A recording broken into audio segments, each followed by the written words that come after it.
Hi viewers, అందరికీ నమస్కారం. ధనస్సు రాశి వారు ఈ వీడియోను చివరి వరకు తప్పకుండా చూడండి. ప్రస్తుతం గ్రహాల గోచార ప్రభావం కారణంగా కొన్ని చిన్న చిన్న నిర్లక్ష్యాలు కూడా పెద్ద ఇబ్బందులకు దారితీయవచ్చని జ్యోతిష్య నిపుణులు చెబుతున్నారు. ముఖ్యంగా మీ ఇంట్లో ఉన్న కొన్ని వస్తువులు ప్రతికూల వాతావరణాన్ని కలిగిస్తాయని విశ్వాసం ఉంది.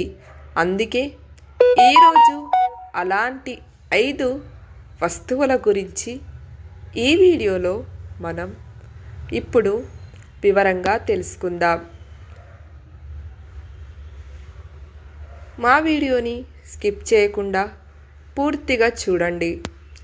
పగిలిపోయిన అద్దాలు ఇంట్లో ఉంచటం మంచిది కాదని చాలామంది నమ్ముతారు. అవి ఇంటి అందాన్ని మాత్రమే కాదు, ప్రతికూల భావనలను కూడా పెంచుతాయని చెబుతారు. కాబట్టి వీటిని సురక్షితంగా తొలగించటం చాలా మంచిది. ఎంత తొందర బయటపడేస్తారో అంత తొందర మనకే లాభం. పనిచేయని గడియారాలు.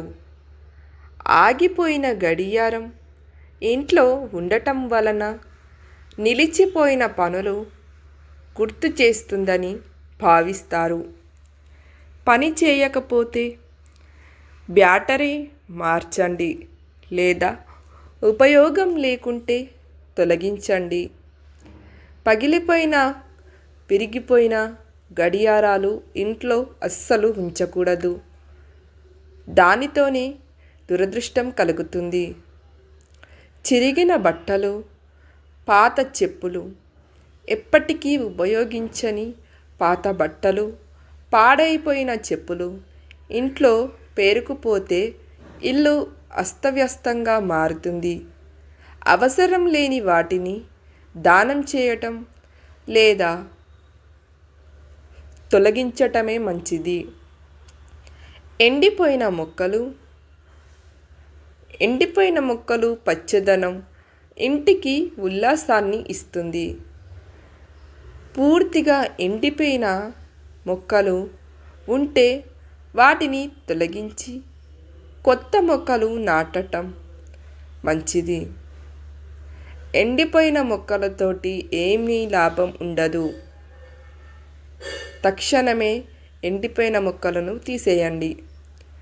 తుప్పు పట్టిన ఇనుప వస్తువులు, పనికిరాని తుప్పు పట్టిన వస్తువులు ఇంట్లో నిల్వ ఉంచకుండా స్క్రాప్కు ఇవ్వటం వలన ఇల్లు పరిశుభ్రంగా ఉంటుంది. పరిహారాలు.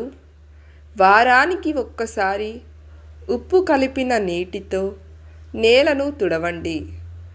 గురువారం దత్తాత్రేయుడు లేదా సాయిబాబా ఆలయాన్ని దర్శించండి. మంగళవారం రోజు లేదా శనివారం రోజు ఆంజనేయ స్వామిని దర్శించి హనుమాన్ చాలీసా పారాయణం చేయండి. ఆర్థిక లావాదేవీలో జాగ్రత్తగా ఉండండి. పూర్తిగా నమ్మకం లేకుండా ఎవరికి గ్యారెంటీ ఇవ్వకండి. ఎందుకంటే ఇవి సాంప్రదాయ జ్యోతిష్య విశ్వాసాల ఆధారంగా చెప్పబడిన సూచనలు మాత్రమే. జీవితంలో విజయం సాధించాలంటే పరిశుభ్రత, క్రమశిక్షణ, అలాగే తెలివైన నిర్ణయాలు కూడా అంతే ముఖ్యమైనవి. మా వీడియో కనుక మీకు నచ్చితే లైక్ చేసి షేర్ చేసి మీ కుటుంబ సభ్యులతో షేర్ చేయండి. మరిన్ని మంచి వీడియోస్ కోసం మా ఛానల్ని సబ్స్క్రైబ్ చేసుకోవటం అస్సలు మర్చిపోకండి. ధన్యవాదములు.